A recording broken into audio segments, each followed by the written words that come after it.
Tramo más en este recorrido que estamos haciendo de la mano de Joseph Ratzinger con respecto a los padres de la Iglesia.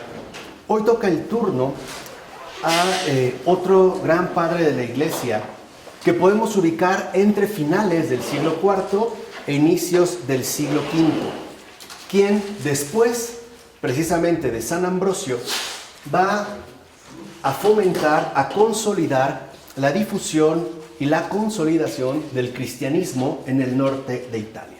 Nos referimos a San Máximo de Turín.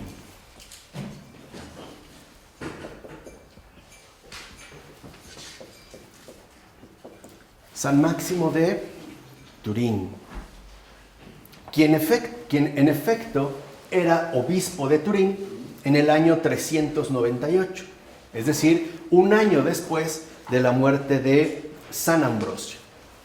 Ciertamente, se tienen muy pocas noticias de la vida de San Máximo. No obstante, en compensación, lo que sí se nos ha legado y ha llegado hasta nosotros es una amplia colección de cerca más o menos de 90 sermones. En estos sermones se puede ya, percibir tanto la vida como la obra de San Máximo de Turín. En aquel tiempo estaban presentes fuertes tensiones que turbaban sobre todo la convivencia civilmente ordenada. Lo que logra San Máximo de Turín es remediar estos disturbios, en términos sociales, y logra unir al pueblo cristiano en torno a un pastor y maestro. Logra pues poner orden a la situación civil de ese entorno. Para empezar, cabe mencionar que la ciudad de Turín estaba amenazada por grandes grupos de bárbaros, quienes, una vez que lograron penetrar por las fronteras orientales, avanzaban con gran estrépito hacia los Alpes occidentales. Por eso, no era raro ver que en Turín estaban guarniciones militares protegiendo la ciudad prácticamente de noche y de día. E incluso en momentos de gran peligro, en momentos verdaderamente críticos, estas guarniciones permitían el acceso, sobre todo, a la población civil, para que pudieran entrar a la ciudad, ya que venían huyendo del campo y sobre todo de los centros que carecían de protección. Así, lo que vemos en un primer momento es que las intervenciones que hizo San Máximo ante esta situación manifiestan sobre todo el compromiso cristiano de reaccionar ante la degradación civil y la disgregación, o por ponerlo en otros términos. En un primer momento, San Máximo de Turín se preocupó porque el ámbito concreto de lo social no estuviera desligado de la realidad eclesial. O sea que el obispo, que si recordarán, en San Ambrosio hubo un gran ejemplo de conjunción, de cercanía, que el obispo no dejara a la población creyente y también no creyente desprotegida. Por eso, por ejemplo, para ilustrar el ministerio episcopal que ejerció San Máximo en su ciudad, se pueden presentar como ejemplo los sermones 17 y 18, que nos han llegado de San Máximo, los cuales están dedicados a un tema, de hecho, siempre actual, el de la riqueza y la pobreza en las comunidades cristianas. Cabe mencionar que también en este ámbito existían fuertes tensiones en la ciudad. ¿Por qué? Porque por un lado se acumulaban, pero por otro lado también se ocultaban riquezas. Y lo que dice en uno de estos sermones, el 17 para ser precisos, San Máximo es lo siguiente: el problema no está en la acumulación de la riqueza. Piensa hoy en día, cuando vivimos en un sistema de acumulación financiero, ¿no? Vamos a decirlo así, de un sistema económico de capitalismo acumulativo, ¿no? Las grandes, digamos, cantidades de dinero que se pueden acumular. Dice, ese no es el problema. El verdadero problema es que no se piensa en las necesidades del otro. Ese es el problema. O sea, el problema real no es que alguien acumule y oculte estas riquezas. El problema es que no se piensa en las necesidades de los demás. Y dice San Máximo, por eso, incluso muchos cristianos que ciertamente tienen riqueza, no solo no distribuyen lo que tienen, sino que además le roban a los otros. O sea, ya ni siquiera comparten, también quitan. No solo ayudan, sino que además perjudican. Y lo dice en estas palabras San Máximo. Estos no solo no llevan a los pies de los apóstoles el dinero que han recogido, sino que además apartan de los pies de los sacerdotes a sus hermanos que buscan ayuda. Aquí, digamos, ya hay una clara denuncia de San Máximo. Así, en el Sermón 18, ¿no?, San Máximo, ante todo, critica las formas comunes y extendidas de aprovechamiento de las desgracias ajenas. Dice, hay gente que se aprovecha sobre todo en momentos de verdaderas desgracias. Y lo peor de todo es que también hay cristianos dentro de estos aprovechados. Dice, dime cristiano, dime, ¿por qué te has apoderado de la presa abandonada por los ladrones? ¿Por qué has introducido en tu casa una ganancia, como piensas tú mismo, desgarrada y contaminada? Dice, ¿por qué en pocas palabras te aprovechas de la desgracia ajena? Es como cuando una persona tiene una tremenda necesidad y a lo mejor tiene que vender su propiedad. Y la propiedad vale 10 millones, tú lo sabes. Y sabes que podría valer más. Pero en su extrema necesidad y urgencia, tú le ofreces 3. Y para ti eso fue un gran negocio. Dice San Máximo, no fue un gran negocio. Fue un aprovechamiento de las desgracias ajenas. Es decir, fue una injusticia. ¿Qué es lo que hacen en las casas de empeño, no? Relojes carísimos por los cuales literalmente te dan una miseria. Que ni te va a ayudar a salir del problema que tienes, ni te brinda la oportunidad de recuperar en términos equitativos lo que has empeñado. También ese es un aprovechamiento de las desgracias ajenas. Y añade San Máximo de Turín, tal vez dices que la has comprado, que no has hecho delito, y piensas que por eso evitas la acusación de avaricia, pero te equivocas. Porque comprar es algo bueno, pero comprar en tiempo de paz. Es decir, cuando se vende con libertad y no cuando se vende por necesidad. ¿No es muy aplicable a los tiempos actuales?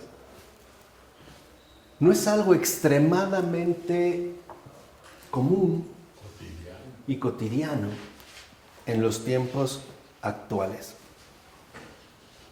Dice San Máximo, por tanto, el que compra para restituir se porta como cristiano y por tanto como ciudadano. Entonces aquí vemos que en San Máximo de Turín lo más importante es destacar que el cristiano también es ciudadano, que no está desvinculada la pertenencia civil del cristiano a su entorno social. O sea, el cristiano también debe de asumir y respetar las condiciones civiles o sociales a las cuales de hecho él mismo pertenece. Por eso dice finalmente San Máximo de Turín que el cristiano no puede también negar o rechazar los deberes que posee como ciudadano.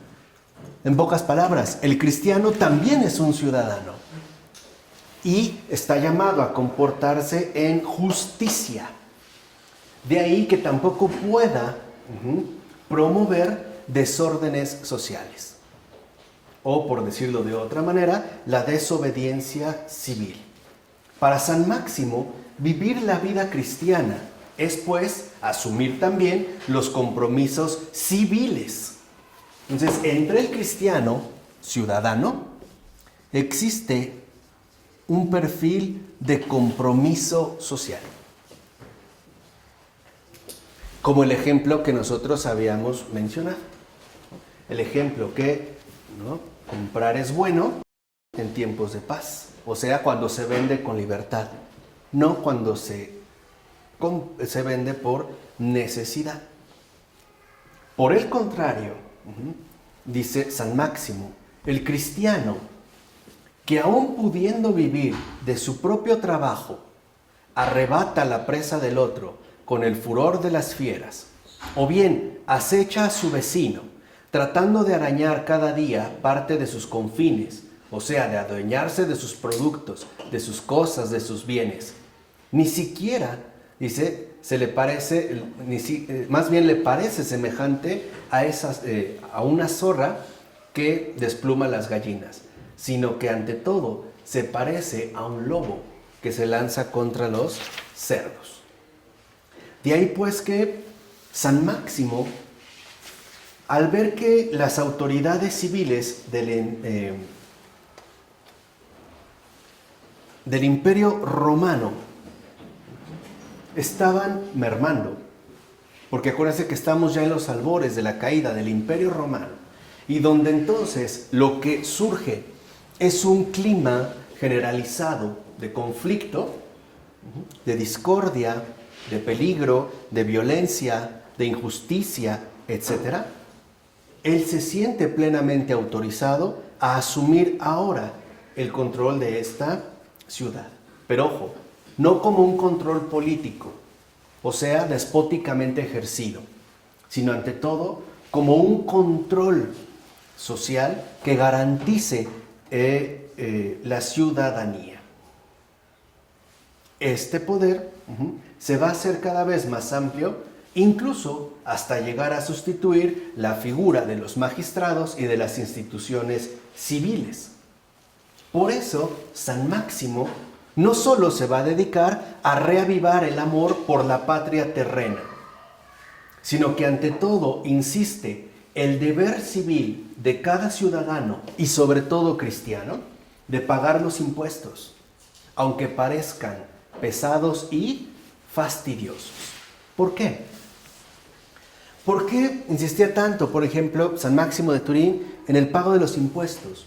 Porque al menos en esta época los impuestos estaban dirigidos a la elaboración de obras sociales. De tal manera que en el pago de los impuestos, a diferencia de lo que hoy sucede, que se reduce al enriquecimiento privado de ciertas personas, los impuestos eran, ¿no?, destinados a la construcción de obras públicas. Por eso decía, el que no paga sus impuestos, no está ayudando a sus conciudadanos. Es decir, no está cumpliendo, en pocas palabras, con su deber civil. Así lo que vemos, en pocas palabras, es que también San Máximo de Turín insistía en la necesidad de tener una auténtica visión y compromiso social. Esa sería, digamos, como la situación primera, lo cual también involucra el no dejar de lado el perfil político de este ciudadano. Ahora, aquí cabría entender, ¿no?, a qué se refiere San Máximo como política, o a qué se refiere, ¿no?, en concreto con este término. Este compromiso social que tanto expone, ¿no?, y promueve San Máximo, se puede traducir en términos de política. Ahora, no hay que entender la política como este ejercicio desligado de las realidades públicas, ¿no?, que en gran medida es el perfil sui generis, o incluso podemos decir anómalo, que le va a dar Maquiavelo y que de hecho va a condicionar el desarrollo de esto que hasta la fecha llamamos política, ¿no? Una especie de capacidad o astucia para obtener el poder y conservarlo. No, en realidad política, en su acepción más originaria, tiene que ver con la conformación sustancial de la polis. De ahí se deriva la palabra política. O sea, la política es literalmente todo aquello que está relacionado con la polis. ¿Y qué es la polis? El entorno social conformado por una diversidad de ciudadanos. Entonces, el compromiso social o hacer política es estar involucrado en todos aquellos asuntos públicos que conciernen de una u otra manera a la sociedad en su conjunto. En pocas palabras, la política no es ni un arte, ¿no?, maquiavélico de enriquecimiento ilícito o de empoderamiento astuto, ni tampoco es una cuestión desligada de la sociedad, ¿no?, bajo ciertas cámaras, ¿no?, que institucionalmente se les atribuye el ejercicio del poder, sino la política, en pocas palabras, como la configuración sólida del tejido social. Entonces, el compromiso político es compromiso con la sociedad. La política o el compromiso político es literalmente lo que a nosotros nos permite asumir el verdadero perfil de ciudadanos. Eso es política. La política no es elección de un partido o de un candidato o digamos de una determinada oferta. No, la política es compromiso real con las cuestiones públicas. Eso es política. Todo lo que esté involucrado, en pocas palabras, con la sociedad. Por eso un ciudadano no puede dejar de lado su compromiso político, es decir, su compromiso social. Si el ciudadano atenta contra su compromiso social, dejaría de ser ciudadano, porque estaría atentando contra el tejido mismo de todo el conjunto. ¿Se entiende? A diferencia de lo que hoy llamamos política, es decir, esta caricatura a la que llamamos política. Bueno, así entonces lo que vemos es que para San Máximo de Turín, el obispo particularmente debe ser centinela de la ciudad. O sea, debe estar al tanto y preocupado por todos los asuntos que conciernen a la ciudadanía. Ahora dice, ¿quiénes son pues estos centinelas? Se pregunta, por ejemplo, San Máximo en el Sermón 92 y responde, ¿no son acaso los obispos? Que por eso están colocados en esa roca elevada de sabiduría para la defensa de los pueblos, que sobre todo están ahí para que puedan ver desde lejos los males que ven llegar. Acuérdense que la palabra obispo viene del griego episkopos. El episkopos es el pastor, es el que se coloca, ¿no?, en una roca elevada para poder tener una visión de conjunto de todo el que rebaño, de todo el rebaño que le ha sido confiado. Ese es el episcopos. Por eso de ahí se deriva obispo. De tal manera que entonces, ¿no?, la política o el compromiso social también conlleva a mantener, sobre todo en el caso de los obispos, una postura privilegiada que les ha sido dada para defender a su rebaño y para anticipar los males que se ven llegar. Por eso el episcopos, el obispo, al estar el pastor, ¿no?, en una roca elevada y poder ver el rebaño, podía ver a la distancia si venía un lobo o cualquier otra amenaza que pretendiera dañar a las ovejas. Así entonces, para poder ejemplificar más la función que se tiene que realizar, es decir, las tareas episcopales, hace una similitud gráfica entre la función episcopal y las ovejas. Dice San Máximo, los obispos, como la abeja, observan la castidad del cuerpo, proporcionan el alimento de la vida celestial y utilizan el aguijón de la ley. Es decir, son puros para santificar, dulces para reconfortar, severos para castigar. Esa es, digamos, la función que asigna San Máximo en su época. Acuérdense, una época sobre todo condicionada por múltiples y complejos conflictos. Entonces, lo que vemos en este caso es también una reflexión, o más bien una propuesta donde ante la caída del Imperio Romano, las autoridades civiles usuales han ido desapareciendo. Y los que tuvieron que tomar el relevo, o los que tuvieron que, digamos, asumir, ¿no?, el cuidado de la gente en general, era precisamente los obispos. Ahora, sabemos que esto también para muchos fue una gran tentación. De tal manera que en lugar, ¿no?, de ejercer su función de obispos, terminaron convirtiéndose en príncipes. También era un riesgo que se corrió. Ahora, es evidente que en el contexto histórico actual, cultural, socialmente, es muy diferente. Más bien se parece, por ejemplo, al que describiera San Juan Pablo II en su exhortación possinodal Ecclesia in Europa, en la que hacía un análisis articulado de los desafíos y de los signos de esperanza para la Iglesia en Europa hoy.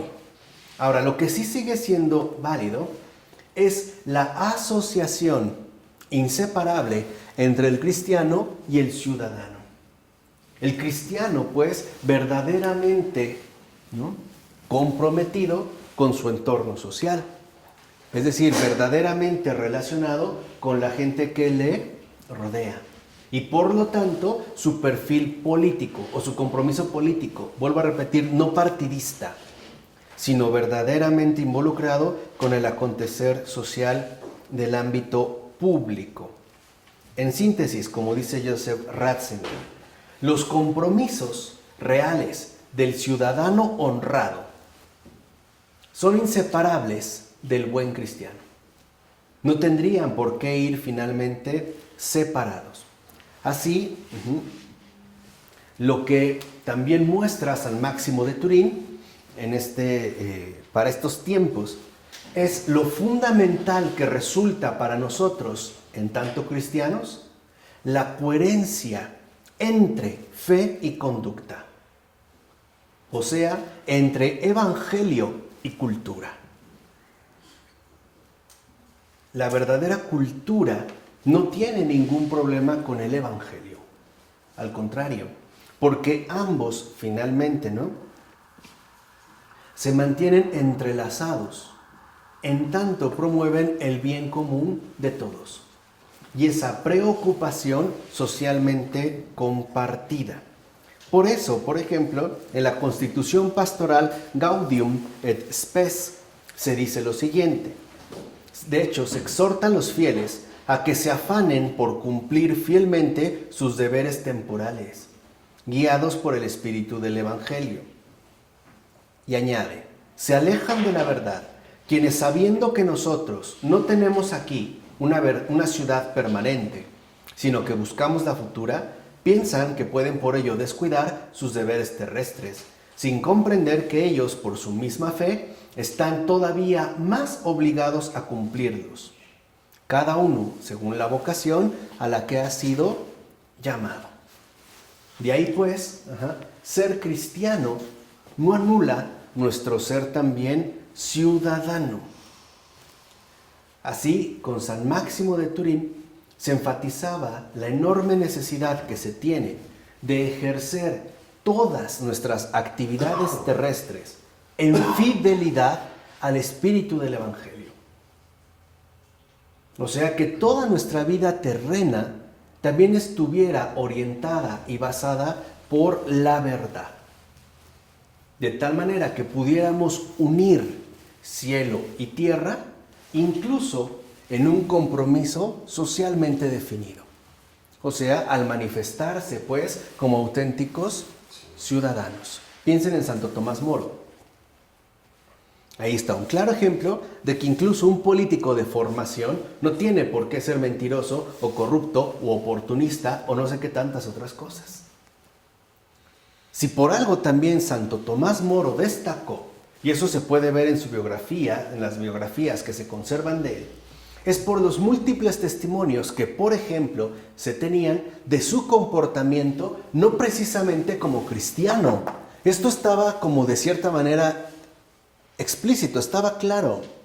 Hasta antes de la ruptura que realizara, o el desgarre que realizara Enrique VIII, ¿no?, junto con algunos otros, ser cristiano era lo usual.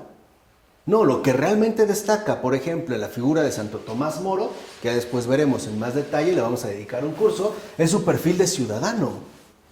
Para que se den una idea, justo cuando ya había sido condenado al patíbulo, justo antes de que le cortaran la cabeza, iba en camino, se le acerca una señora muy preocupada, preguntándole por unos papeles que él había conservado y que le resultaban esenciales en ese momento para un asunto legal que tenía que resolver.